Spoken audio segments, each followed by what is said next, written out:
আমি আরো সহজ করে বলি, ধরো তুমি বাংলা দ্বিতীয় পত্র পরীক্ষা দিয়ে আসছো, বাংলা দ্বিতীয় পত্র পরীক্ষা দিয়ে আসার পরেও কিন্তু তোমার ওই দিনটার অ্যাটলিস্ট 6 ঘন্টা পড়ার মতো থাকবে ইংরেজি প্রথম পত্র পরীক্ষার আগে। আমি আবারও বলতেছি 6 ঘন্টা সময় তোমার থাকবে, 6 ঘন্টা সময় তোমার থাকবে বাংলা দ্বিতীয় পত্র পরীক্ষা দিয়ে আসার পর। তাহলে এটা কিন্তু হিউজ একটা number, let me tell you my dear students, এটা হিউজ একটা নাম্বার। এই 6 ঘন্টাকে সবাই কাজে লাগাবে, মনে রেখো সবাই কাজে লাগাবে, না হলে কিন্তু একটু বিপদে পড়তে হবে। তাহলে এই দিকে আমাদের 6 ঘন্টা এবং এই দিকে হচ্ছে পুরো একটা দিন। তাহলে এই সময়টার ভিতরে আমাদেরকে রিভিশন দিয়ে তারপরে পরীক্ষার হলে যেতে হবে, রাইট? তাহলে ফার্স্ট পেপারে আমাকে একটু বলো, রাইটিং পার্টে কয়টা আইটেম আছে? ফার্স্ট পেপারে রাইটিং পার্টে 3টা আইটেম আছে। আমার সাথে দেখো, ফার্স্ট পেপারে প্রথমত রাইটিং পার্টে যে জিনিসটা আছে সেটা হচ্ছে কি বলো, গ্রাফ চার্ট।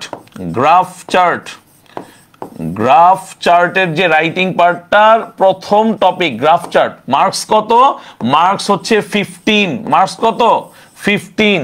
আচ্ছা, তারপরে আমাদের দ্বিতীয় কোনটা আছে বলো দেখি, আমাকে একটু কমেন্টে বলো। দ্বিতীয় আছে স্টোরি রাইটিং। কি আছে? স্টোরি রাইটিং আছে আমাদের, স্টোরি রাইটিং এ কত মার্কস? 15 মার্কস। এবং সর্বশেষ যেটা সেটা হচ্ছে ইনফর্মাল লেটার। কি আছে? Informal letter. এবং ইনফর্মাল লেটারে আমাদের মার্কস কত? ইনফর্মাল লেটারে আমাদের মার্কস কত? ইনফর্মাল লেটারে আমাদের মার্কস হচ্ছে আলটিমেটলি 10। তাহলে খেয়াল করো, এই যে 40 মার্কস, এই যে 40 নম্বর আমাদের খুবই গুরুত্বপূর্ণ, তাই না? বলো, এই 40 নম্বর খুবই গুরুত্বপূর্ণ না? অর্থাৎ গ্রাফ চার্টে আমাদের 15 নাম্বার, আমাদের স্টোরি রাইটিং এ 15 নাম্বার, ইনফর্মাল লেটারে 10 নাম্বার। আমি সবাইকে বলে দিতে চাচ্ছি, এই 40 নাম্বারে তুমি যদি অন্তত 30 এনশিওর করতে না পারো, অন্তত 30 এনশিওর করতে না পারো, এই 30 নাম্বার তুমি যদি না পাও, তাহলে কিন্তু A+ পাওয়া একটু কঠিন হয়ে যেতে পারে। বলো, কথা বুঝতেছো? ভাইয়ার কথা বুঝতেছ? আমি একটু কমেন্টগুলো দেখি। ভাইয়ার কথা বুঝতেছ? আমি একটু কমেন্টগুলো দেখি। তাহলে ভাইয়া কি বললাম, এই 40-এর ভিতরে যদি তুমি 30 না পাও, তাহলে কিন্তু তোমার A+ নিয়ে টানাটানি লাগবে। আমি তোমাকে বলে দিলাম, একদম ক্লিয়ার কাট কথা বলতেছি। ভাইয়ার কথাগুলো বোঝার চেষ্টা করো। আমরা শুরু করলাম কি দিয়ে? ইংরেজি প্রথম পত্র দিয়ে। আমরা জানলাম ইংরেজি প্রথম পত্র আগে আমরা একটা পুরো দিন বন্ধ পাবো, এবং আমাদের বাংলা দ্বিতীয় পত্র পরীক্ষা দেওয়ার পরে অ্যাটলিস্ট আমরা 6 ঘন্টা পাবো সময় ওই দিনটায় ইংরেজি প্রথম পত্রের প্রস্তুতি নিতে। সো প্রথম প্রস্তুতিটাই আমরা নেওয়ার চেষ্টা করব রাইটিং পার্টের, কারণ রাইটিং পার্টে এইবার বিশাল নাম্বার, কিন্তু টপিক মাত্র 3টা। রাইটিং পার্টে বিশাল নাম্বার, কিন্তু টপিক কয়টা? 3টা। এবং এই 3টা টপিকের নাম্বার হচ্ছে 40। এবং ভাইয়া কি বললাম, 30 অন্তত পেতে হবে। তুমি যদি অন্তত 30 না পাও, তাহলে কিন্তু ভাইয়া বিপদ হয়ে যেতে পারে। আমি আবারও বলতেছি, ভাইয়াকে ভুল বুঝলে বুঝতে পারো, কিন্তু বিপদ হবে। তাহলে চলো, বিপদ থেকে কিভাবে উদ্ধার পাবো? আমার প্রশ্ন কি হতে পারে যে ভাই বিপদ তো হবে, আমরাও বুঝলাম, কিন্তু বিপদ থেকে কিভাবে রক্ষা পাবো? তাহলে চলো আমরা একটু বিপদ থেকে কিভাবে রক্ষা পাবো সেটা বোঝার চেষ্টা করি। ঠিক আছে, দেখো, প্রথম কথা, গ্রাফ চার্ট কেমন আসবে কোয়েশ্চেন আমি দেখাচ্ছি। সবাই এই রাইটিং পার্টের শীটটা আমি অলরেডি আমার পেজে, আমাদের গ্রুপে, হজবরল ইংলিশ সব জায়গায় দিয়েছি, ইউটিউব চ্যানেলে আমি আবারও দিয়ে দিব, আমাদের পেজে বা এই পার্টিকুলার লাইভটার কমেন্ট সেকশনে পিন করে দিয়ে দিব। টেনশন করিও না, একটু মনোযোগ দাও। তাহলে আমাদের গ্রাফ চার্ট আছে, তুমি আসবা বাংলা তৃতীয় পত্র পরীক্ষাটা দিয়ে এসে এই রাইটিং পার্টের শীটটা তুমি খুলবা।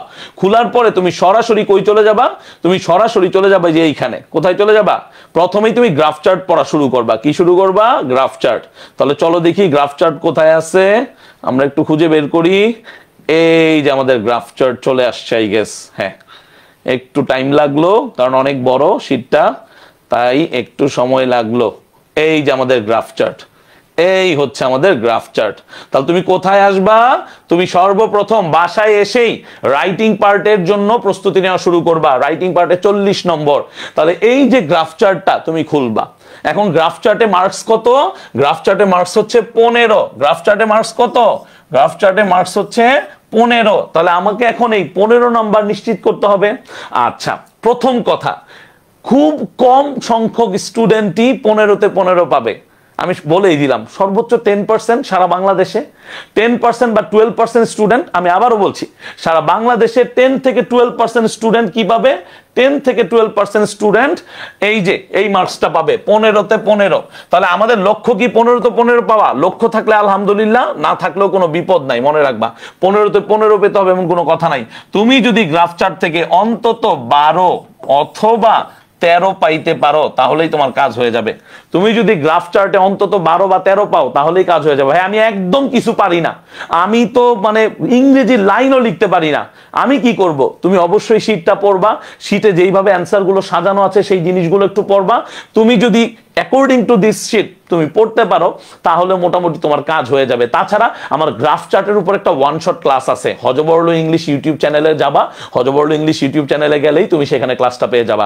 আমি রিকমেন্ড করব ওই ক্লাসটা টেনে টেনে হলেও পরীক্ষার আগে একবার দেখে যাও বাবারা, বিশ্বাস করো তোমার পুরো ধারণা চেঞ্জ হয়ে যাবে এবং তুমি পরীক্ষার হলে একদম রোবটের মতো লিখতে পারবা ইনশাআল্লাহ, তুমি ওই ক্লাসটা যদি করে যাও। সো আমার রিকমেন্ডেশন এটা থাকবে, কারণ তোমাদের কিন্তু বেশি টপিক না। সো তুমি যদি ওই ক্লাসটা দেখো, ওয়ান শট ক্লাসটা গ্রাফ চার্টের, that will be more than enough, কারণ ওইখানে আমি তোমাদেরকে সব অ্যাপ্রোচ শিখিয়ে দিয়েছি। কিন্তু এখন প্রশ্ন হচ্ছে যে কিভাবে আমি 12, 13 অথবা অ্যাটলিস্ট 10 পাবো, এইটা হচ্ছে কথা। মানে আজকের লাইভের এজেন্ডা যেটা, যে কিভাবে নাম্বার আনতে হবে। প্রথম কথা হচ্ছে তুমি যখন এই গ্রাফ চার্টের এই যে কোয়েশ্চেনটা দেখবা, এই গ্রাফ চার্টের যে কোয়েশ্চেনটা দেখবা, পরীক্ষার হলে এই টাইপেরই একটা কোয়েশ্চেন আসবে, পরীক্ষার হলে এই টাইপেরই একটা কোয়েশ্চেন আসবে, এই টাইপের একটা কোয়েশ্চেন আসবে। 3 ধরনের কি আসে এরকম গ্রাফ চার্ট আসে, একটা হচ্ছে গ্রাফ, আর একটা হচ্ছে বার, আর একটা হচ্ছে পাই। বলো কমেন্টে বলো কয় ধরনের? 3 ধরনের, একটা হচ্ছে গ্রাফ, একটা হচ্ছে বার, আর একটা হচ্ছে পাই চার্ট। তাহলে এই যে 3 ধরনের আসে, যেমন এটা একটা গ্রাফ, আবার ধরো এই যে এই টাইপের গুলো হচ্ছে বার চার্ট, যেখানে 2টা জিনিস দেওয়া থাকে একসাথে, ঠিক আছে, ধরো 2টা ঘটনা সম্পর্কে বলা আছে, সেগুলো হচ্ছে বার চার্ট গুলো, ঠিক আছে। আবার পাই চার্ট গুলো কি? পাই চার্ট গুলো হচ্ছে গোলাকার, যেগুলো তোমাদের দেওয়া থাকে, আমি দেখাচ্ছি তোমরা দেখতে পারবা, একটু অপেক্ষা করো। পাই চার্ট গুলো আমি দেখিয়ে দিচ্ছি, পাই চার্ট গুলো কেমন হবে দেখিয়ে দিচ্ছি। সো পাই চার্ট গুলো হচ্ছে একটা বৃত্তের মতো থাকবে, এই যে এরকম বৃত্তের মতো থাকবে, এবং এইটাকে তোমাকে ডেসক্রাইব করতে হবে। সো প্রথম কথা মাই ডিয়ার স্টুডেন্টস, কোনো একটা ইংরেজি টপিক লেখার সময় তোমাকে 2টা জিনিস মাথায় রাখতে হবে। এক নাম্বার কি? এক নাম্বার হচ্ছে আমি কতটুকু লিখবো, আমি কতটুকু লিখবো। আমি আবারও বলতেছি, আমরা কিন্তু এক্সাম হলে কিভাবে চিন্তা করব সেগুলো নিয়ে কথাবার্তা বলতেছি। তাহলে যখনই তুমি একটা ইংরেজি রাইটিং এর টপিক লিখবা, তখন প্রথম ঘটনাটাই হচ্ছে আমি কতটুকু লিখবো। তাহলে মনে রেখো, গ্রাফ চার্ট বা এই ধরনের বার চার্ট বা পাই চার্টের 1 পৃষ্ঠার বেশি আসলে লিখতে হয় না, সত্যি কথা। আমি আবারও বলছি, 1 পৃষ্ঠার বেশি আসলে লিখতে হয় না। এটা ডিপেন্ড করে কার কেমন। ধরো এটা একটা খালি পৃষ্ঠা, ধরো এটা একটা খালি পৃষ্ঠা, খালি পেজ, এখানে তুমি গ্রাফ চার্টটা লেখা শুরু করলা। ধরো গ্রাফ চার্টটা হচ্ছে, ধরো আমরা এই যে অ্যান্সার টু দা কোয়েশ্চেন লিখি না, ধরো হচ্ছে আমরা লিখলাম এইরকম, এই যে অ্যান্সার টু দা কোয়েশ্চেন নং, ধরো এটা 8 নম্বরে আসে গ্রাফ চার্টটা, ঠিক আছে। সো তুমি যখন এটা লিখলা, লেখার পরে তুমি কিন্তু এখান থেকে লেখাটা শুরু করবা, কথাটা বুঝছো। খাতায় তুমি কিন্তু ধরো এটা মার্জিন আছে, এটা মার্জিন ছিল, এই যে এটা মার্জিন, তাহলে তুমি কি করবা? তুমি এখান থেকে লেখা শুরু করবা। তো লেখা শুরু করলে একটা পৃষ্ঠার ভিতরেই সাধারণত গ্রাফ চার্ট গুলো লেখা যায়। অর্থাৎ তুমি যখন লিখো যে দিস গ্রাফ শোজ অথবা ইলাস্ট্রেটস, যাই লেখো না কেন, ডেপিক্টস, তুমি যাই লেখো না কেন, ইটস আপ টু ইউ। তুমি যখন লেখাটা শুরু করো এভাবে, তখন এটা কিন্তু কি হয়, মানে একটা পৃষ্ঠার ভিতরে লেখা যায়। কারণ গ্রাফ চার্ট কখনো নিজের মতো লিখতে নাই, গ্রাফ চার্টটা শুধুমাত্র কি করতে হয়, এক্সপ্লেইন করতে হয়। অর্থাৎ তোমার যে কোয়েশ্চেনটা আছে, এই কোয়েশ্চেনটাকে তুমি এক্সপ্লেইন করবা, এর বাইরে তোমাকে কোনো কিছু লিখতে হবে না, এর বাইরে তোমাকে কোনো কিছু লিখতে হবে না। তাই আমি বলি যে 1 পৃষ্ঠাতেই হয়ে যায়। এখন সবার কথা, ভাইয়া এটা কোনো কথা বললেন, 15 নম্বর কি 1 পৃষ্ঠায় লিখলে দিবে? আচ্ছা, এটা একটা কনসার্নের ব্যাপার।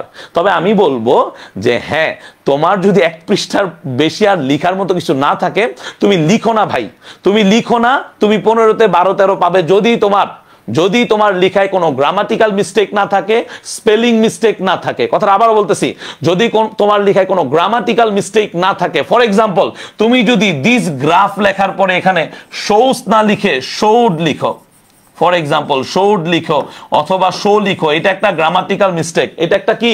এটা একটা গ্রামাটিক্যাল মিস্টেক। এটা লিখলে মার্কস তুমি পাবা না, কেটে দিবে। সো তোমাকে গ্রামাটিক্যাল মিস্টেক অ্যাভয়েড করতে হবে। সেকেন্ড, সেটা হচ্ছে যে বানান ভুল করা যাবে না। স্পেলিং মিস্টেক, কোনো বানান ভুল করলে তুমি মার্কস পাবে না। এক্সট্রিমলি সরি, কোনো বানান ভুল করে তুমি মার্কস পাওয়ার আশা করিও না। স্যার খাতা তো স্যাররা দেখে না, স্যার খাতা তো এইভাবে গিব্বা মেপে দেখে, তারপরে টিচাররা অন্য কারো দিয়ে দেখে। ভাই, এই ধরনের যাবতীয় স্পেকুলেশন থেকে নিজেকে দূরে রাখো প্লিজ। আমার কথাগুলো শুনিও, কাজে লাগবে পরীক্ষার হলে। এই জাতীয় স্পেকুলেশন থেকে নিজেকে দূরে রাখো যে স্যার গিব্বা মেপে খাতা দেখবে, স্যার হচ্ছে বানান ভুল হলে ধরবে না, স্যার কোয়েশ্চেনের নাম্বার ভুল হলে ধরবে না। এগুলো মাথায় রেখো না, কারণ টিচাররা একটা নির্দিষ্ট মানদণ্ডেই খাতা দেখে এবং সেটাই দেখা হবে। সো প্লিজ এইটা মাথায় রেখে নিও যে ভুল তুমি করলে সেটা ভুল হিসেবেই বিবেচিত হবে, ভুলকে সঠিক বানিয়ে দেওয়া হবে না। তাহলে কথা হচ্ছে যে আমার যদি লেখা একটু বড় হয়, আমি তো একটু বড় বড় করে লিখি, আপনি এইটুক লিখছেন, আমি তো এইভাবে লিখি ভাই, দিস গ্রাফ। তুমি লেখো, আমি তোমাকে না করতেছি না, তুমি এই ফন্টে লেখো, আমার সমস্যা নেই। কিন্তু এই ফন্টে লিখলেও তুমি চেষ্টা করিও না যে আবার 2 পৃষ্ঠার বেশি লিখতে। মানে তুমি এমন ফাঁকা ফাঁকা করে লিখতেছো যে ভাইয়া পৃষ্ঠাও বাড়িয়ে লিখতেছি, আবার আমার মোটামুটি ওই যে 15 নম্বরের জন্য যে একটু বেশি লিখতে হয় এই ব্যাপারটাও কাজ হয়ে যাচ্ছে। এই ধরনের কোনো কিছু মাথায় রাখার দরকার নাই। তোমার লেখা যদি এরকম বড় হয় তবেও 2 পৃষ্ঠার বেশি যেও না, কারণ এইটার যে এক্সপ্লেনেশন বা ব্যাখ্যা, এটা 2 পৃষ্ঠার বেশি গেলে এটা হাস্যকর মনে হবে। ওইটা অ্যাকচুয়ালি তুমি ভাইবো না যে তুমি বেশি লিখলে বেশি নাম্বার পাবা, তুমি বেশি কারেক্ট লিখলে বেশি নাম্বার পাবা, বেশি লিখলে বেশি নাম্বার পাবা না। এই কথাটা মাথায় রেখো, ঠিক আছে? তাহলে এইখানে যেই ধরনের যে অ্যান্সার গুলো দেওয়া আছে, এই অ্যান্সার গুলো মোটামুটি তোমাদের জন্য রেটেড অ্যান্সার। ধরো এই যেখানে অ্যান্সারটা দেওয়া, এই অ্যান্সারটা লিখতে সর্বোচ্চ 1 পেজ লাগে, বা এই অ্যান্সারটা লিখতে কারো 1.5 পেজ লাগে। এইটাই হচ্ছে গ্রাফ চার্টের অ্যাকচুয়াল অবস্থানটা। তোমরা জিজ্ঞেস করো না ভাই কত পেজ লিখবো, এই হচ্ছে ঘটনাটা। এখন 2টা জিনিস মনোযোগ দিয়ে শুনে রাখো, এইটা যদি ভুল করো তাহলে কিন্তু আমাকে আর দোষারোপ করবা না। মনোযোগ দিয়ে শুনে রাখো। দেখো, দ্য পাই চার্ট বিলো, এই যে পাই চার্টটা below shows the sources of US electricity 1970।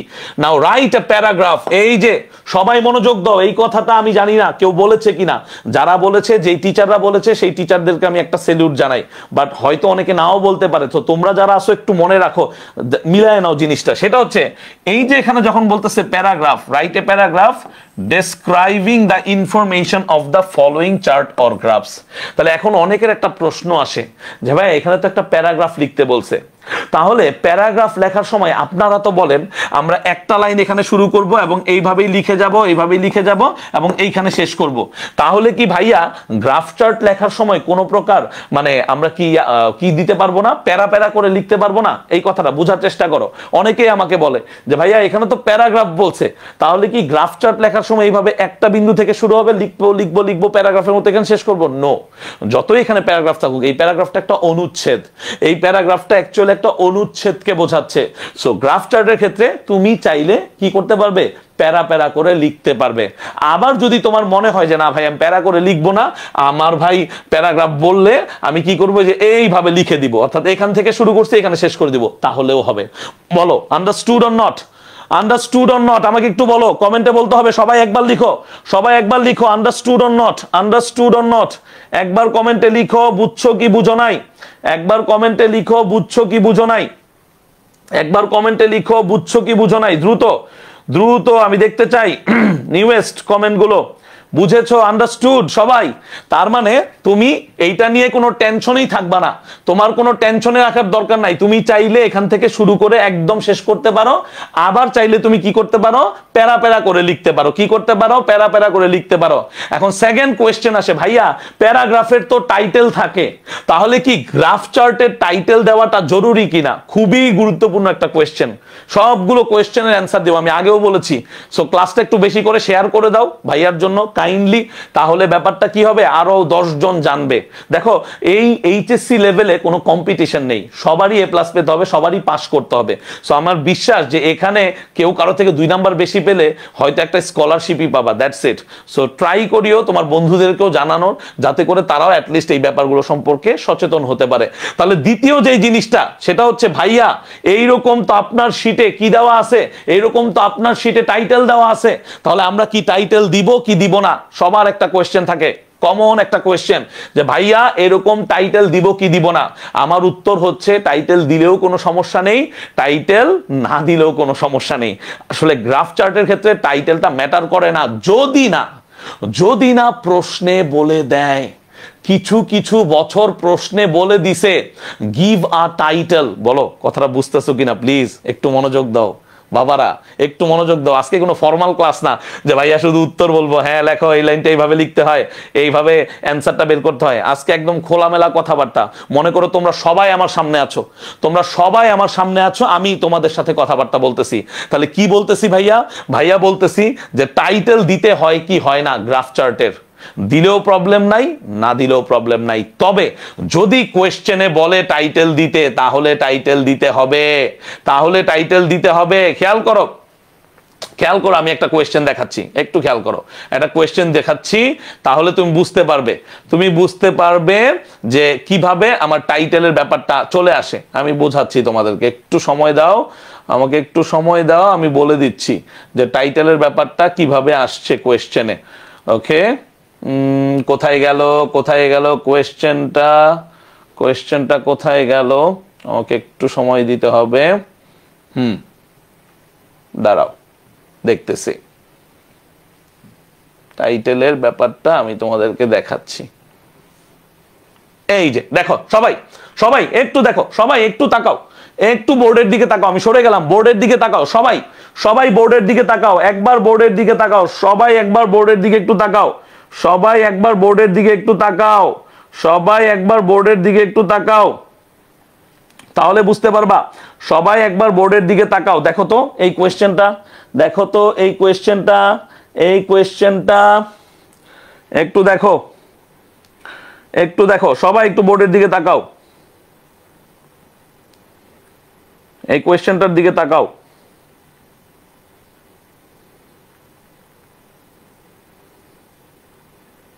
সবাই দেখছি কি দেখি নাই, বোঝা গেছে? তাহলে দেখো কি বলছে এখানে বলছে যে now write a paragraph based on, এই যে প্রিপোজিশন শিখে ফেললাম, based on the information given in the graph and give a suitable title to it. কি বলছে? একটা সুন্দর টাইটেল দিতে বলছে। দেখো প্রত্যেকটা ঘটনা সম্পর্কে আজকে একদম বিস্তারিত আমরা শেষ করে তারপরে যাব। তাহলে সুইটেবল টাইটেল দিতে বলছে, কিন্তু তাহলে বুঝতে পারতাছো যে এইখানে কিন্তু তুমি যখন অ্যানসার দিবা, এই টাইটেলটা তখন দেওয়া মাস্ট। আমি আবারও বলতেছি, যখন টাইটেলের কথা বলবে তখন এই টাইটেল দেয়া মাস্ট, যে the number of people living below the poverty line. এই একটা টাইটেলে, এইরকম একটা হেডলাইনে তুমি একটা ঘটনাকে ডেসক্রাইব করতেছো। বলো আন্ডারস্টুড? বলো আমাকে কমেন্টে বলো, না বুঝলে বলো।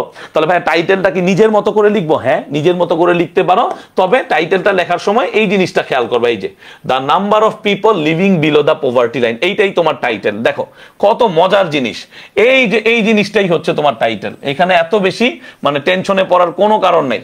এই যে জিনিসটা তোমাকে বলে না, এইটাই হচ্ছে তোমার অ্যাকচুয়াল টাইটেল, বলো বুঝতে পারছো? আমি সরে যাচ্ছি। বলো এই ঘটনাটা খুবই ইম্পর্টেন্ট। টাইটেল নিয়ে অনেক ঝামেলা হয়, সো এই জিনিসটা একটু দেখা জরুরি, একটু খেয়াল করো, ঠিক আছে? বুঝতে পারছো?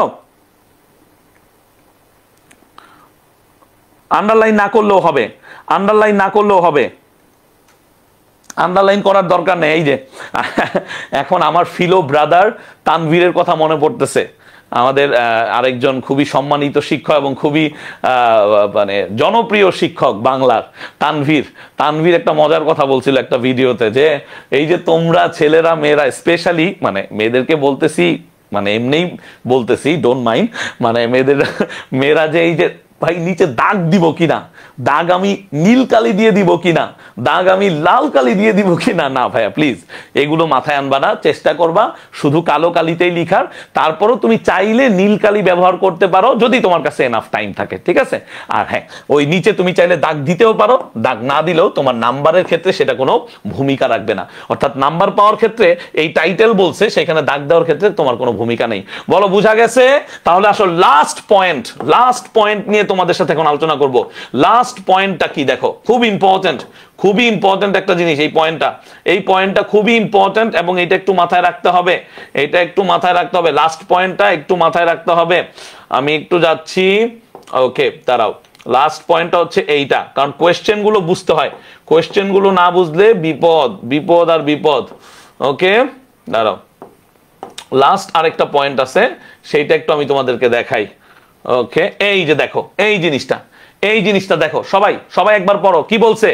The graph below shows the positive and negative use of internet according to the different age group of the users.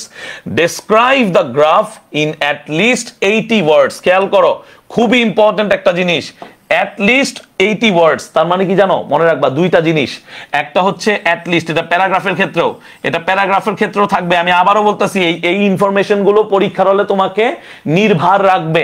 একটা হচ্ছে at least, আরেকটা শব্দ ইউজ করা হয় উইদিন। তাহলে মনে রাখবে এই দুইটা শব্দকে একটু ব্যাখ্যা করে দেই। একটা শব্দ হচ্ছে at least, আরেকটা হচ্ছে উইদিন। তাহলে at least মানে অন্তত 80 শব্দে। অর্থাৎ তুমি এটা ব্যাখ্যা করতেছো, এমন যেন না হয় যে তুমি 80টা শব্দ লিখো না এটা ব্যাখ্যা করতে গিয়ে। তার মানে অন্তত 80টা শব্দ লিখতে হবে, এর বেশিও তুমি লিখতে পারো। সাধারণত গ্রাফ 100 বা 120 শব্দের ভিতরে লিখলেই হয়। ভাইয়া আমি কি এখন বসে শব্দ গুনবো? আমার কি শব্দ গুনার সময় আছে? না, সময় নেই। তবে আমরা ধারণা করে নেই যে একটা স্টুডেন্ট যখন লিখে র্যান্ডমলি, যতই ভালো লিখুক যতই মন্দ লিখুক, একটা স্টুডেন্ট যখন কোনো কিছু একটা লিখে, এরকম গ্রাফ বর্ণনা করে, স্টোরি রাইটিং লিখে, প্যারাগ্রাফ লিখে, তখন সাধারণত ওরা যেই 1, 1.5, 2 পেজ লিখে, ওর ভিতরে ওরা অ্যাটলিস্ট 100টা নতুন শব্দ ইউজ করে, এটা আমরা ধরে নিতে পারি। সো সেই ক্ষেত্রে গ্রাফেও তোমরা যখন 1 পৃষ্ঠা বা 1.5 পৃষ্ঠা লিখবা, সেই 1 পৃষ্ঠা বা 1.5 পৃষ্ঠার ভিতরে তোমরাও অ্যাটলিস্ট 80টা বা 100টা শব্দ লিখেই ফেলবা নতুন। মানে একই শব্দ রিপিট হলে সেটাকে তো আর আমরা গণনা করি না। সো টেনশন করার কারণে, এই জন্যই হয়তো তোমরা জিজ্ঞাসা করো কত পেজ লিখতে হবে, আমরাও বলি যে হ্যাঁ এত পেজ লিখবা, ঠিক আছে, বুঝতে পারছো? তাহলে এই যে জিনিসটা অ্যাটলিস্ট মানে অন্তত 80 শব্দ, তুমি 80-র বাইরে গিয়ে 100-120 লিখতে পারো। আর উইদিন মানে কি? এর মধ্যে। উইদিন মানে হচ্ছে এর মধ্যে। তাহলে মাঝে মাঝে কোয়েশ্চেন এমনও থাকতে পারে যে উইদিন 100 ওয়ার্ডস, উইদিন 120 ওয়ার্ডস। তাহলে তখন তোমাকে চেষ্টা করতে হবে এর বেশি না যেতে, ওইটা একটা লিমিট। উইদিন দিয়ে যখন কোনো কিছু একটা বলবে সেটা একটা লিমিট, ওই লিমিটের বাইরে তোমরা যাবা না। বলো বুঝতে পারছো? বোঝা গেছে? ওকে, আচ্ছা। তাহলে শেষ আরেকটা জিনিস কি, যে ভাইয়া you should highlight the information and report the main features given in the graph।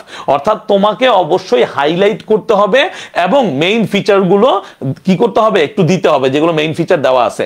এই সব ক্ষেত্রে আমি তোমাদেরকে বলবো সেটা হচ্ছে এই যে পার্সেন্টেজ গুলো আছে না ভাইয়া, এই যে তোমার the age group 3 to 12, তারপর হচ্ছে 50% users make positive use of internet, এইসবের ক্ষেত্রে তোমরা একটু আন্ডারলাইন করতে পারো যদি তারা হাইলাইট বলে। কারণ আমাদের পক্ষে তার কম্পিউটারের মতো এটা ধরে নিয়ে বোল্ড করে দেওয়া সম্ভব না, আমরা বড়জোর আন্ডারলাইন করে দিতে পারি। সো হাইলাইটের ব্যাপারটা যখন আসবে তখন তুমি চাইলে এরকম আন্ডারলাইন করে দিতে পারো। তবে আমার বিশ্বাস হাইলাইটের ব্যাপারটা এক্সামে আসবে না। আমি আবারও বলে দিচ্ছি, মার্ক মাই ওয়ার্ডস, আমার বিশ্বাস হাইলাইটের ব্যাপারটা তোমাদের এক্সামে আসবে না, কারণ এতটুকু পেঁচাবে না। আমি আবারও বলে দিচ্ছি, হাইলাইট যদি বলে একদম স্পেসিফিকলি, মনে রেখো তোমাকে কোয়েশ্চেন অনুসারেই উত্তর করতে হবে।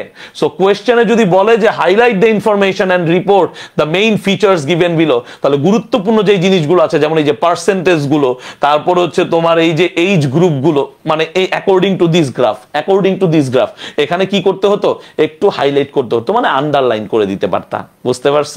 বুঝতে পারছো? তবে ইনশাআল্লাহ পরীক্ষার হলে এই হাইলাইটের ফিচার আসবে না, এইবারে আসবে না, এটা মাথায় রাখো।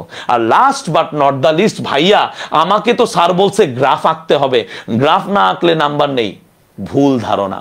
আবারও বলছি, ভুল ধারণা, with due respect, with due respect, ভুল ধারণা।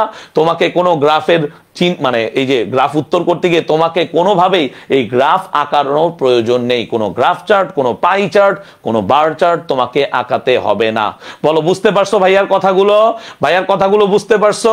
তাহলে গ্রাফ চার্ট বা বার চার্টের ক্ষেত্রে আর কোনো প্রবলেম রইলো?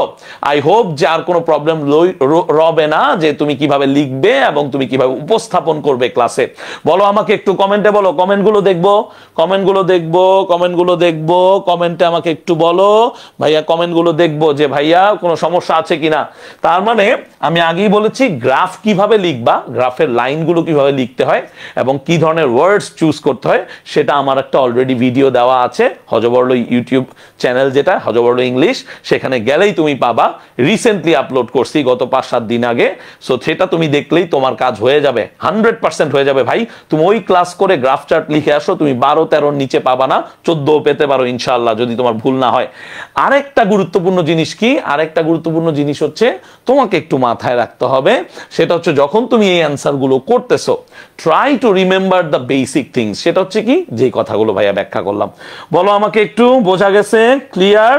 গ্রাফ পেপার নেওয়া লাগবে কিনা? মজা ছিল আই গেস। না ভাই, কোনো গ্রাফ পেপার নেওয়া লাগবে না, কিচ্ছু নেওয়া লাগবে না, কোনো গ্রাফ আঁকাতে হবে না। ঠিক আছে, থ্যাংক ইউ ভেরি মাচ।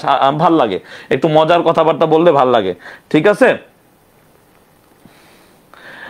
না ভাইয়া, ইজি টেকনিকটা আমি আসলে ইউজ করতে এনকারেজ করি না। আমি এক্সট্রিমলি সরি, বাট আমি এটা বলতে বাধ্য হলাম যে ইজি টেকনিকটা দিয়ে অ্যান্সার করতে আমি মানে তোমাদেরকে এনকারেজ করি না। তারপরেও কারো যদি এরকম মনে হয় যে ভাইয়া আমার পক্ষে আসলে এত গ্রাফ দেখে যাওয়া সম্ভব না, আমার পক্ষে পরীক্ষার আগে 15-20টা গ্রাফ একটু পড়া সম্ভব না, ভাই তুমি শুয়ে শুয়ে লিটারালি মোবাইলে দেখে দেখে, স্ক্রিনে মোবাইলে দেখে দেখে এই গ্রাফগুলো একটু পড়বা। যদি তোমার সময় না হয় বা তোমার যদি ভালো না লাগে, সেই ক্ষেত্রে তুমি কোথাও না কোথাও পেয়ে যাবা যে একটা গ্রাফ পড়ে 100টা লেখা, 20টা লেখা, সেটা তুমি ফলো করতে পারো। It's totally up to you, আমি তোমাকে নাও করব না, কিন্তু এই মেথডটা আসলে ভালো কোনো মেথড না, এইটুকু তোমাদেরকে বলবো। ঠিক আছে, এই মেথডটা আর ভালো কোনো মেথড না। ঠিক আছে, ওকে, ঠিক আছে, আচ্ছা, thank you very much, thank you very much. হ্যাঁ, শর্ট টাইমে শেষ করবো ভাইয়া, শর্ট টাইমে শেষ করবো, টেনশন নিও না। আর এইটা তোমাদেরকে মানে আমরা তো আর ডিলেট করে দিচ্ছি না, সো তুমি আলটিমেটলি পেয়ে যাবা, মানে এইটা ক্লাস হিসেবে তোমার কাছে থেকে যাবে। So don't you worry about that, don't you worry about that. ঠিক আছে বাবা, ওকে, আমরা নেক্সটটাই চলে যাই, নেক্সটটাই চলে যাই। Thank you very much. Graph chart done, graph chart done. সবাই একবার ডান লিখো, একবার একটু কমেন্টে একবার ডান লিখো, একবার ডান লিখো, গ্রাফ চার্ট ডান। এখন আমরা দেখবো ইনফর্মাল লেটার। এখন আমরা কি দেখব? এখন আমরা দেখব ইনফর্মাল লেটার। ইনফর্মাল লেটার আমরা দেখব, ইনফর্মাল লেটার দেখব। কি দেখব? Informal letter. Graph chart done, আমাকে বলো graph chart done, graph chart done, right? Graph chart done, yes, graph chart done, thank you very much. এই তো ব্যাপারটা আসলে এরকমই, মানে তুমি শিখতে থাকবা, তাহলেই কাজ হয়ে যাবে, আর কিচ্ছু লাগবে না, আর কিচ্ছু লাগবে না। ওকে, ঠিক আছে। আচ্ছা, সময় নিচ্ছি না বাপ, তোমাদের সময় নিচ্ছি না, তোমরা আমার অনেক কাছে। তোমাদের 1 মিনিট সময় নষ্ট করলে আমি নিজেই বিপদে থাকি, যে আল্লাহ কি করলাম। তোমাদের 1 মিনিট সময় নষ্ট করলে আমি নিজেই বিপদে থাকি। সো টেনশন নিও না, ওকে? ঠিক আছে, চলো চলো চলো চলো শুরু করে দেই 10 নাম্বারের জন্য। নেক্সট, নেক্সট, হ্যাঁ, রিভাইজ দিয়ে যাবা, রিভাইজ দিয়ে যাবা এই শীটটাই রিটেনের জন্য। আমি আবারও বলে দিচ্ছি, ফার্স্ট পেপারের রিটেন সাইডের জন্য, ফার্স্ট পেপারের রিটেন সাইডের জন্য, সেটা হোক গ্রাফ চার্ট, সেটা হোক ইনফর্মাল লেটার, সেটা হোক স্টোরি রাইটিং, সেটা হোক cloze test with clues, without clues and rearrange, তোমরা এই শীটটা পড়ে যাবা ভাইয়া, এই শীটটা পড়ে যাও। 22 ব্যাচকেও বলে দিয়েছিলাম একটা নির্দিষ্ট শীট করে, আল্লাহ রহমতে তারা কমনও পেয়েছিল, এবং যারা শীটগুলো পড়ে গেছে তারা আলটিমেটলি নিজের যে দক্ষতা আছে সেটা কাজে লাগিয়ে উত্তরও করতে পারছে। সো এইটুক বিলিভ রাখো, এবং অ্যাটলিস্ট অবশ্যই এই শীটটা থেকে সবকিছু পড়ে যাবা ভাই, অনেক সময় পাবা ইংরেজি প্রথম পত্র পরীক্ষার আগে।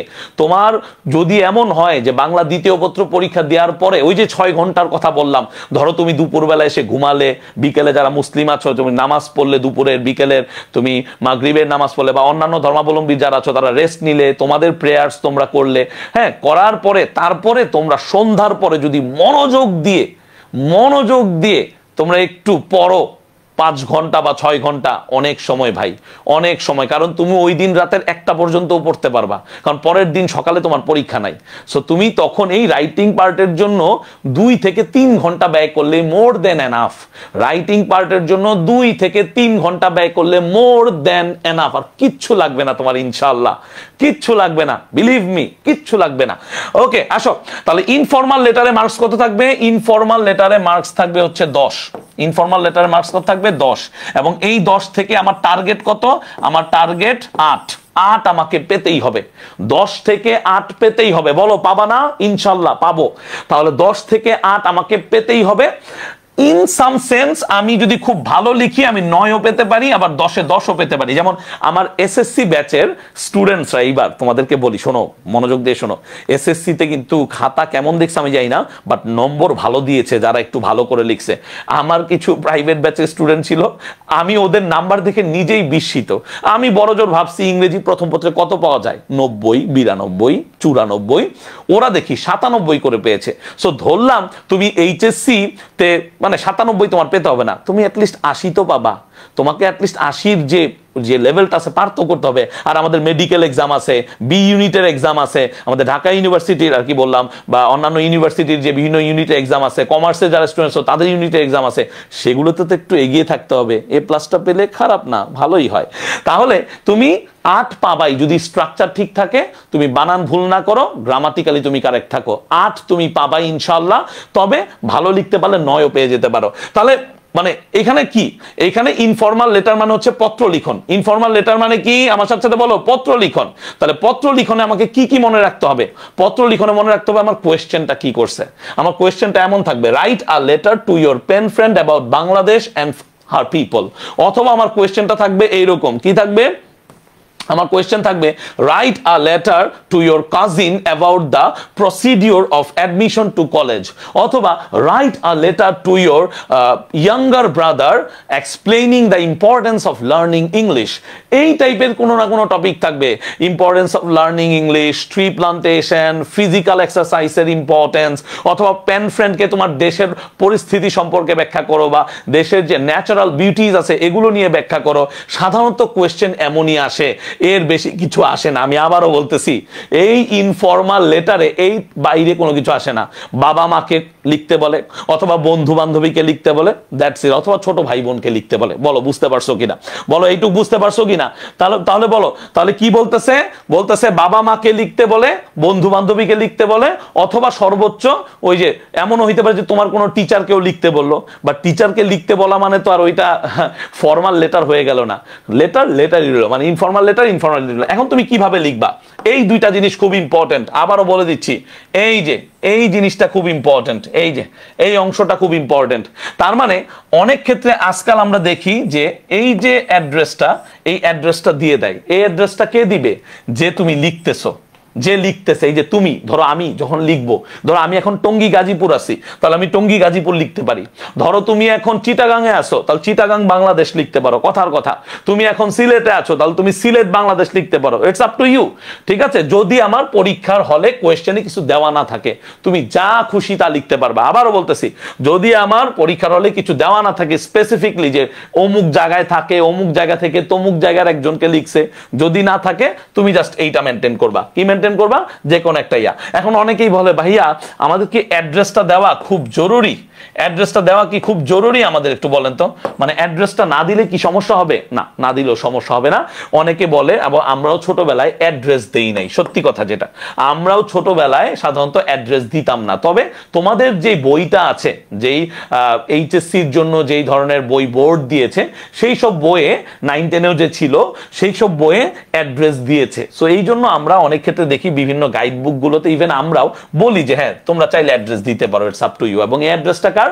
যে লিখতেছে, তার মানে কি সেন্ডার, সেন্ডার মানে কি, যে সেন্ড করতেছে, যে সেন্ড করতেছে। তারপরে দেখো এই জিনিসটা খুব ইম্পর্টেন্ট, দেখো এই জিনিসটা খুব ইম্পর্টেন্ট। আমার এক স্টুডেন্ট ওই দিন আমাকে ভুল ধরাই দিছিল, আমার একটা স্টুডেন্ট আমাকে ভুলটা ধরাই দিচ্ছিল, এবং তাকে আমি আবারও স্যালুট জানাই। কারণ ওই সময় আমি কি করছিলাম, আমি একটা পোস্ট করেছিলাম ফেসবুকে, তখন এই 3 জুনের পরে আমি একটা কমা দিছিলাম।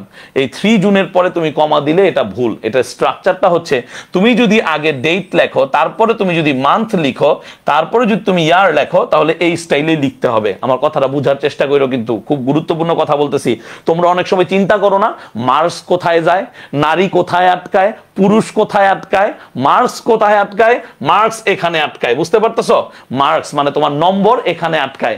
ভালো মতো তাকায় দেখো, তাহলে তুমি যদি ডেটটা এমন ভাবে শুরু করো 3 জুন 2022, তাহলে তুমি অবশ্যই কি করবা, কমা অ্যাভয়েড করবা। তাহলে কমা কখন দিব ভাইয়া, যদি আমার ডেট আগে থাকে। ফর এক্সাম্পল আমি বললাম জুন 3, জুন 3 এর পরে আমি কমা দিয়ে কি লিখবো, 2022। বলো বুঝতে পারছো না বুঝো নাই? বুঝতে পারছো না বুঝো না? একটু কমেন্টে বলো, কমেন্টে বলো, কমেন্টে বলো, কমেন্টে বলো, দ্রুত বলো, দ্রুত বলো, দ্রুত বলো, কমেন্টে বলে ফেলো, কমেন্টে বলে ফেলো ভাইয়া, কমেন্টে বলে ফেলো, কমেন্টে বলে ফেলো। রাইট রাইট, পিডিএফ সব দেওয়া আছে, পিডিএফ সব দেওয়া আছে। আমি পিডিএফটা এখনই দিচ্ছি, আমাকে একটু সময় দাও, আমাকে একটু সময় দাও। আর কমেন্টে বলো এটা বুঝতে পারছো কিনা, এটা বুঝতে পারছো কিনা। আমি এই পিডিএফ এখন সব দিয়ে দিচ্ছি, পিডিএফ আমি সব দিয়ে দিচ্ছি। আমাকে 30 সেকেন্ড সময় দাও, 30 সেকেন্ড, 30 সেকেন্ডের ভিতরে আমি পিডিএফটা পিন করে দিচ্ছি এই পোস্টে, পিডিএফটা আমি পিন করে দিচ্ছি এই পোস্টে, এই পোস্টে পিডিএফটা পিন করে দিচ্ছি, কোনো টেনশন নাই। ওকে, এই যে নাও তোমাদের পিডিএফটা ভাইয়া পিন করে দিয়ে দিছি।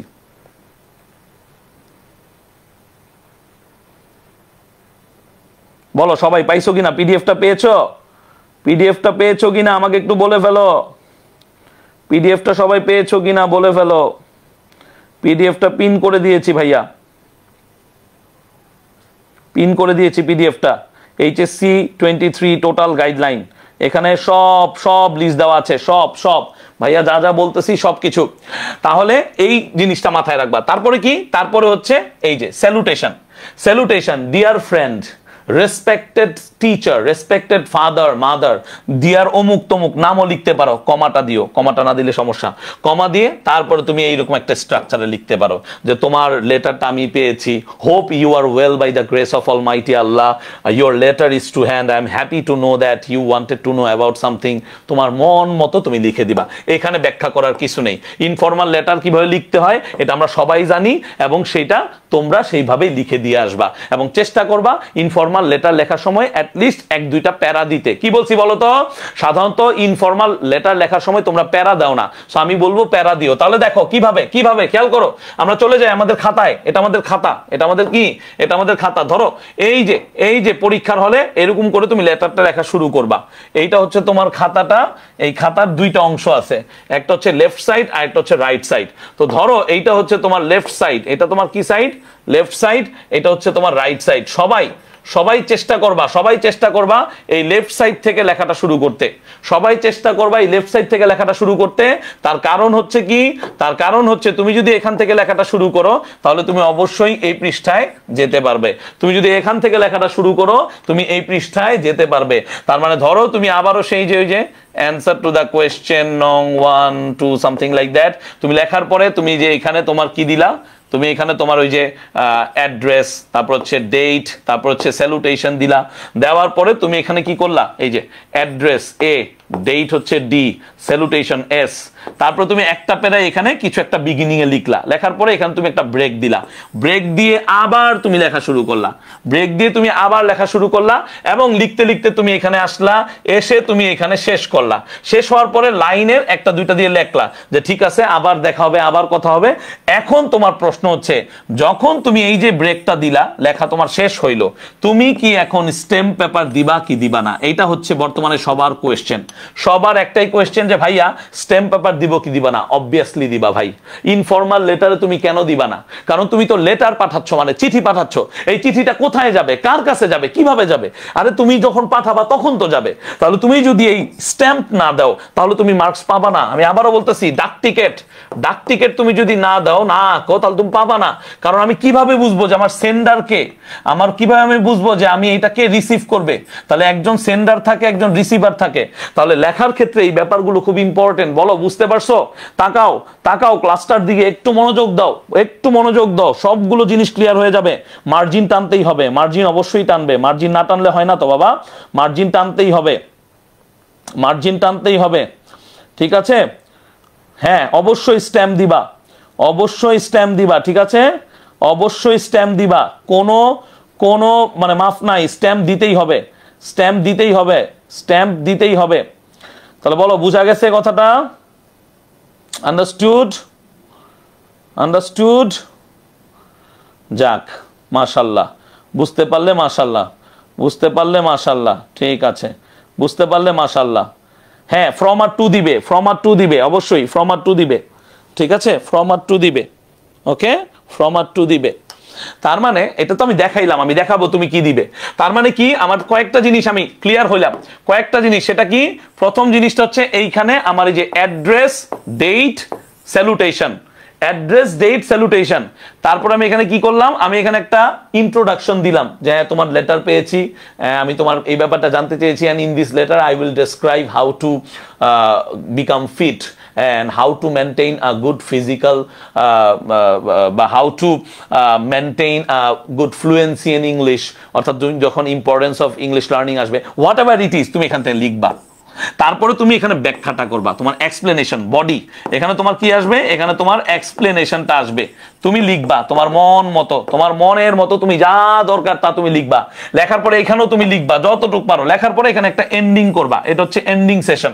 তাহলে এন্ডিং করার পর এখানে আবার তুমি লিখবা ইয়োর্স এভার, যেটা তোমরা লেখো ইয়োর্স এভার অমুক তমুক। তারপরে তুমি অবশ্যই এখানে কি দিবা, এখানে এই যে আলটিমেটলি স্ট্যাম্পটা আঁকাইবা। তাহলে সেখানে তুমি কি লিখবা স্ট্যাম্পে? স্ট্যাম্পে তুমি কিচ্ছু না, এই যে নর্মাল নর্মাল তুমি বাংলায় যা লিখে আসছো সারা জীবন ওইটাই। তো এটা যেহেতু স্ট্যাম্প, দ্যাটস ইট। তাহলে আমি কি লিখবো, আমি ফ্রম লিখবো, ফ্রম লিখে আমি যে অ্যাড্রেসটা দিছিলাম সেই অ্যাড্রেসটা এখানে লিখে দিব।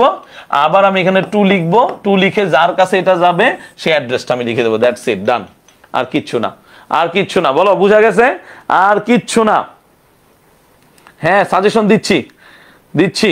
ওকে, 22 ব্যাচের কানেক্টরস ক্লাস, প্রিপোজিশনের ক্লাস আমি রেডি করছি। রাইট ফর্মস অফ ভার্বসের ক্লাসও দেখি আমি ক্লাসটা নিতে পারি কিনা, চেষ্টা করবো ক্লাসটা নেয়ার, চেষ্টা করবো ক্লাসটা নেয়ার। ওকে, তাহলে বলো বুঝা গেছে? বোঝা গেছে? আন্ডারস্টুড? হ্যাঁ দিব ভাইয়া, স্টোরি সাজেশনও বলে দিচ্ছে একটু পরেই। তাহলে এইভাবে তুমি যদি লিখতে পারো তুমি 100% ভালো করতে পারবা। সো দেখো এইখানেও এই লেকচার শিটে তাই আছে, এই লেকচার শিটে ওইভাবেই লেখা আছে। খুব বেশি লেখার দরকার নাই, বা যতটুক লেখা দরকার ততটুক তুমি লিখবা। ঠিক আছে? এবং এইখানে হচ্ছে কি দেওয়া আছে, এইখানেও কিন্তু এই যে দেখো, এই যে দেখো সূক্ষ্মভাবে সূক্ষ্মভাবে এই যে এইখানে একটু ব্রেক দিছি, ব্রেক দিয়ে আবার এখান থেকে শুরু করছি। সো এই ব্যাপারগুলো একটু মেনটেন করিও, এবং লেখাগুলো প্রায় কম বেশি এরকমই লিখিও, তাহলেই হবে। লেখাগুলো কম বেশি এরকমই লিখিও, তাহলেই হবে। এর বেশি কিছু লিখতে হবে না, সাধারণত এর বেশি কিছু লিখতে হবে না। খালি মাথায় রাখতে হবে আমি যা লিখতেছি সেগুলোতে যেন কোনো গ্রামাটিক্যাল ভুল না থাকে, সেগুলোতে যেন কোনো প্রকার গ্রামাটিক্যাল ভুল না থাকে। কারণ গ্রামাটিক্যাল ভুল থাকলে কিন্তু আমাকে মার্কস দিবে না। তাহলে ইনফর্মাল লেটার শেষ। ইনফর্মাল লেটার নিয়ে আর কারো কোনো কোয়েশ্চেন আছে? ইনফর্মাল লেটার নিয়ে আর কারো কোনো কোয়েশ্চেন আছে? থাকলে বলো, আর না থাকলে আমরা এটা শেষ। এটা এখানেই কি দিব, ক্ষান্ত দিব, এখানে এটা এখানেই শেষ। তাহলে ইনফর্মাল লেটার নিয়ে আমার আর কারো কোনো কোয়েশ্চেন না থাকলে আমরা এখন স্টোরি রাইটিং এ যাব। বলো ইনফর্মাল লেটার নিয়ে কারো কোনো কোয়েশ্চেন থাকলে বলো। লাস্ট কোনো কোয়েশ্চেন, লাস্ট কোনো কোয়েশ্চেন থাকলে বলো, আমি কমেন্ট চেক করছি, আমি কমেন্ট চেক করছি। লাস্ট কারো কোনো কোয়েশ্চেন থাকলে বলে ফেলো। ভাইয়া কমেন্ট চেক করছি, ভাইয়া কমেন্ট চেক করছি। ওকে ওকে, নাই, থ্যাংক ইউ ভাইয়া, থ্যাংক ইউ ভেরি মাচ। যারা সাজেশনের কথা বলতেছো তারা নিয়মিত হজবরল ইংলিশে খেয়াল রাখো।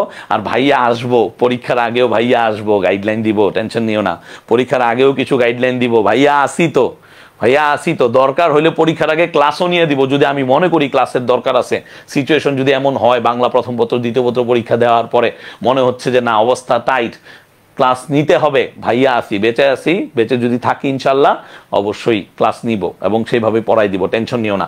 তাহলে এখন প্রশ্ন হচ্ছে যে স্টোরিতে তো 15, প্রথম প্রশ্ন যে ভাই স্টোরি আগে 10 ছিল এখন স্টোরিতে 15, আমার তো অবস্থা টাইট। স্টোরির ক্ষেত্রে 3টা কথা মনে রাখতে হবে। কয়টা কথা? 3টা কথা। মোশাররফ করিম 2টার কথা বলছিল, আমরা 3টা কথা মনে রাখবো। প্রথম কথা, স্টোরি রাইটিং একটা ইনফর্মাল রাইটিং। বলো আমার সাথে বলো, আমার সাথে বলো, স্টোরি রাইটিং কেমন রাইটিং? স্টোরি রাইটিং একটা ইনফর্মাল রাইটিং। স্টোরি রাইটিং একটা ইনফর্মাল রাইটিং, 1 নাম্বার কথা। তার মানে কি? তার মানে হচ্ছে স্টোরি রাইটিং আমি যেমন খুশি তেমন লিখতে পারবো, স্টোরিতে আমি যেমন খুশি তেমন লিখতে পারবো। অর্থাৎ স্টোরি লেখার সময় আমি চাইলে অ্যাফার্মেটিভ সেন্টেন্স লিখতে পারবো, নেগেটিভ সেন্টেন্স লিখতে পারবো, কোয়েশ্চেন লিখতে পারবো, যা খুশি তা লিখতে পারবো। বলো বুঝতে পারছো? বুঝতে পারছো? তাহলে স্টোরি রাইটিং এর ক্ষেত্রে আমার কোনো বাধ্যকতা নাই। যেমন তুমি প্যারাগ্রাফ লিখতে গেলে কিন্তু তুমি কোয়েশ্চেন মানে ইন্টারোগেটিভ সেন্টেন্স লিখতে পারবা না। তুমি কিন্তু গ্রাফ চার্ট লেখার সময় ইন্টারোগেটিভ সেন্টেন্স লিখতে পারবা না। কিন্তু স্টোরি রাইটিং এ তোমার যেহেতু স্টোরি, তোমার স্টোরিতে ক্যারেক্টার থাকবে, ক্যারেক্টার একজন আরেকজনকে কোয়েশ্চেন করবে, তো সেই ক্ষেত্রে তোমার কোয়েশ্চেন দিতে হবে, কোয়েশ্চেন মার্ক দিতে হবে। তোমাকে WH কোয়েশ্চেন হোক, অক্সিলারি ভার্ব দিয়ে হোক, তুমি কোয়েশ্চেন করতে পারবা। ঠিক আছে, প্রথম কথা। দ্বিতীয় কথা, স্টোরি রাইটিং তুমি 5 পৃষ্ঠাও লিখতে পারবা। হুররে, সবাই একটা করে লাভ দাও, কেয়ার দাও। এইটা হচ্ছে একমাত্র টপিক যেই টপিকে তোমরা যারা বেশি লিখতে চাও, তোমরা যারা মনে করো পৃষ্ঠা ভরে লিখতে চাও, স্টোরি রাইটিং হচ্ছে একমাত্র টপিক যেখানে তোমরা 5 পৃষ্ঠাও লিখতে পারবা, 10 পৃষ্ঠাও লিখতে পারবা, টেনশন নাই। কিন্তু এই বোকামিটা করবা না, কারণ এত বড় স্টোরি কেউ পড়বে না। 15 মার্ক হোক 10, যদি আগে ছিল 10 হোক 15 হোক, একটা স্ট্যান্ডার্ড মেনটেন করা উচিত স্টোরি রাইটিং এর ক্ষেত্রে। এবং সেই স্ট্যান্ডার্ড হচ্ছে কিছু ট্রেডিশনাল স্টোরি আছে, যেমন ওই যে গ্রাস অল, লুজ অল, তারপরে কি time and tide, wait for none, এই টাইপের যে, বা ওই যে তোমার হেয়ার এন্ড টর্টোয়েস, বা হচ্ছে তোমার উডকাটার, ওই যে ফেয়ারি টেল, এই টাইপের যেই ইসপের গল্পগুলো আছে, এসব ফেবল। এই স্টোরি রাইটিং তুমি কি করতে পারবা? তুমি স্টোরি রাইটিং এ তুমি এই ধরনের ট্রেডিশনাল স্টোরি তুমি দেখবা যে 2 পৃষ্ঠাই হয়ে যায়, বা খুব বেশি হলে 3 পৃষ্ঠা যায়। তাহলে স্টোরি রাইটিং এর ক্ষেত্রে না, আমি বলি পার্সোনালি 3 পৃষ্ঠার বেশি লেখার দরকার নাই। 3 পৃষ্ঠা বুঝো? আমি আবারও বলি, 3 পৃষ্ঠা বুঝো না বুঝো না দেখি। 3 পৃষ্ঠা হচ্ছে এইরকম, 3 পৃষ্ঠা হচ্ছে এইরকম। স্টোরি রাইটিং এর ক্ষেত্রে 3 পৃষ্ঠা হচ্ছে এইরকম, এই যে দেখো 1, তারপর তুমি গেলে আবার 2, আবার 3, এইরকম করে তুমি 1 2 3 পৃষ্ঠায় স্টোরিটা লিখতে পারো। এর বেশি স্টোরি রাইটিং লিখতে যাও না, তোমার বানান ভুল হবে, তোমার গ্রামাটিক্যাল মিস্টেক হবে, তুমি শুধুই মানে পরীক্ষার হলে আরো মানে বিপর্যয়ে পড়ে যাবা বেশি লিখতে গেলে। সর্বোচ্চ 3 পৃষ্ঠার ভিতরে তুমি স্টোরিটা লিখে দেওয়ার চেষ্টা করো। স্টোরি 3 পৃষ্ঠার বেশি লিখতে হয় না। আর স্টোরি লেখার টেকনিক কি, স্টোরি কিভাবে লিখতে হয় ভাইয়ার, এই যে হজবরল ইংলিশ ইউটিউবে আমি তোমাদেরকে অলরেডি পিনে দিয়ে দিছি, পিন পোস্টে তোমাদেরকে আমি অলরেডি পিন পোস্টে দিয়ে দিছি। এই হজবরল ইংলিশের যে ইউটিউব চ্যানেলটা আছে সেইটার জন্য তোমাদের রাইটিং পার্টের একটা আলাদা প্লেলিস্ট করে দিছি। এই ইউটিউবে যাবা, ইউটিউবে গিয়ে তোমরা হচ্ছে রাইটিং পার্টের একটা আলাদা প্লেলিস্ট আছে ভাই, ওই রাইটিং পার্টের প্লেলিস্টটা দেখো। ওই রাইটিং পার্টের প্লেলিস্টে স্টোরি রাইটিং এর 2টা ভিডিও দেওয়া আছে। বিশ্বাস করো, তোমাদেরকে বাজি রেখে বলতেছি, ওই 2টা ভিডিও দেখার পর তোমার আর স্টোরি রাইটিং নিয়ে টেনশন করতে হবে না। এবং তুমি যদি এইটা একটু রিভিশন দিয়ে যেতে পারো আল্লাহর রহমতে, তুমি যদি জাস্ট কোনো মতো রিভিশন দিয়ে যেতে পারো, এই পার্টিকুলার যেই ইয়াটা দিয়েছি ভাইয়া, এই যে যেই স্টোরিগুলো দিয়েছে, এগুলো যদি তোমরা একটু রিভিশন দিয়ে যেতে পারো তাহলেই হয়ে যাবে। তাহলে এখন আসো প্রশ্নের উত্তর কিভাবে লিখবো। তাহলে 3 পৃষ্ঠার বেশি না লেখার দরকার, মানে লেখার দরকার নাই। তারপর তোমার যদি স্টোরিতে আরো কিছু বলার থাকে, ভাইয়া আমি 3.5 পৃষ্ঠা যাবো, 4 পৃষ্ঠা যাবো, it is up to you, আমি না করব না। স্টোরিতে কোনো প্রকার বাধ্যবাধকতা নাই, বা স্টোরিতে কোনো কিছু দৃষ্টিকটু না। তবে স্টোরিতে একটা জিনিস মাথায় রাখতে হবে, স্টোরিতে টাইটেল দিতে হবে। বলো স্টোরিতে 3 নাম্বার জিনিস title must. Story title must, অর্থাৎ তুমি স্টোরি টাইটেল দিবা না, তোমাকে নাম্বার আগেই কেটে দিবে। স্টোরি টাইটেল তুমি দিবা না, তোমাকে নাম্বার আগেই কেটে দিবে। এখন প্রশ্ন হচ্ছে কিভাবে টাইটেল দিব, এটা টাইপিং মিস্টেক, এটাকে ইগনোর করো, এটা টাইপিং মিস্টেক, এটা এইভাবে হবে না, এটা হবে এইভাবে, ঠিক আছে? কারণ প্রশ্ন হচ্ছে স্টোরি টাইটেল কিভাবে দিব।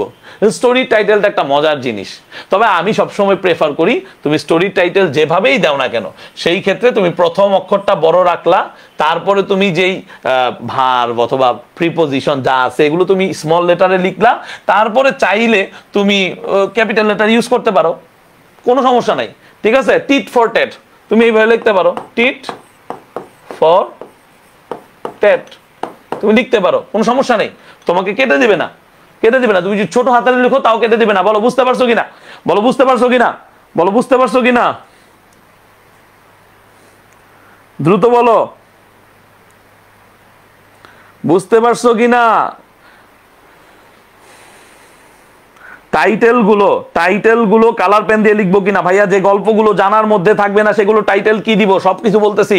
টাইটেলের ব্যাপারটা ক্লিয়ার হইছো কিনা বলো। এই যে small letter capital letter title নিয়ে কনফিউজ হওয়া যাবে না, তুমি তোমার মন মতো টাইটেল লিখতে পারবা। টাইটেলে কোনো গ্রামাটিক্যাল ভুল ধরতে কেউ আসবে না। আবার বলতেছি, টাইটেলে গ্রামাটিক্যাল ভুল ধরতে তোমার কেউ আসবে না, তুমি বানান ভুল না করলে আর কি। বানান ভুল করলে আবার বিপদ, বানান ভুল করো না প্লিজ, হ্যাঁ? যাই করো বানান ভুল করো না, যাই করো বানান ভুল। এই দেখো, গ্রাস অল লুজ অল বা এ গ্রিডি ফার্মার, তার মানে প্রত্যেকটা ক্ষেত্রে প্রথম অক্ষরটা এই যে ক্যাপিটাল লেটার রাখতে পারবা, ক্যাপিটাল লেটার রাখতে পারবা, ক্যাপিটাল লেটার রাখতে পারবা। বলো বুঝছো কি বুঝো নাই, বুঝছো কি বুঝো নাই, দ্রুত বলো। টাইটেল লেখার ক্ষেত্রে ক্যাপিটাল লেটার রাখবা নাকি স্মল লেটার রাখবা সেটা ক্লিয়ার। থ্যাংক ইউ ভেরি মাচ, আলহামদুলিল্লাহ। তাহলে ক্লাসটা শেয়ার করো, যারা যারা ক্লাসটা শেয়ার করো নাই প্লিজ ক্লাসটা শেয়ার করো, মেসেঞ্জার গ্রুপে করো, বড় বড় গ্রুপ থাকলে তোমার করো, বা তোমার পার্সোনাল প্রোফাইলে করো, শেয়ার করো, এইটুকু রিকোয়েস্ট রইল। তাহলে এই যে তোমার টাইটেলের পরে তোমার অনেকেই একটা প্রশ্ন করে, টাইটেলটা তুমি কালার পেন দিয়ে লিখতে পারবা, তবে ওই যে বললাম ব্লু কালার ছাড়া অন্য কোনো কালার ইউজ করা যাবে না। ব্লু এবং কি ব্ল্যাক, ব্লু অ্যান্ড ব্ল্যাক, দেখছো এই যে ভাইয়ার কালার ব্লু অ্যান্ড ব্ল্যাক। সাদা কালি দিয়ে তো আর লিখতে পারবে না, কারণ তোমার খাতাই হচ্ছে সাদা, সো ওইটা বাদ দাও। সাদা কালি দিয়ে শুধু তুমি এই যে এরকম থাকলে লিখতে পারতা, বুঝছো? এরকম যদি ব্ল্যাক ব্যাকগ্রাউন্ডে দিত তাহলে তুমি লিখতে পারতা। আচ্ছা যাই হোক, তাহলে এই যে অংশটা এইটা তোমরা অনেকে ইগনোর করো, আমি জানি না কেন করো, এটা আমার খুব অবাক লাগছে শুই না। একজন আমাকে প্রশ্ন করতেছে, আমার এক স্টুডেন্ট আমাকে প্রশ্ন করছে যে ভাইয়া আমি যদি এই যে উপরের অংশটা স্টোরিতে এই যে লেখা থাকে, there lived a farmer in a village, he had a wonderful goose, the goose laid an egg of old every day, the farmer was very greedy, he thought that dot dot dot dot. ভাইয়া আমি যদি এইটুক না লিখে আমার স্টোরিটা লিখে দিই, আমি কি ফুল মার্কস পাবো না? অদ্ভুত এক কোয়েশ্চেন। তাহলে এই কোয়েশ্চেনের উত্তর হচ্ছে না, তোমাকে অবশ্যই এইটা দিয়েই শুরু করতে হবে। কারণ কি বলছে, read the following story and complete it in your own way. অর্থাৎ তোমাকে এই স্টোরিটা পড়তে বলছে, অর্থাৎ একটা স্টোরির 3টা লাইন তোমাকে দিয়ে দিছে, এবং সেটার পরে তোমাকে বলছে এখন তুমি স্টোরিটাকে ইলাবোরেট করো, এখন তুমি স্টোরিটাকে এই বড় করে বানাও, কোনো সমস্যা নেই, কোনো প্রবলেম নেই। তা তুমি কি করবা, তুমি বাবা এই 3 লাইন লিখতে ভুলবা না। সহজ হিসাব, এই 3 লাইন তুমি টিপে টিপে সুন্দর মতো কলমের এই যে নিপটা খাতায় দিয়ে লিখবা, ঠিক আছে?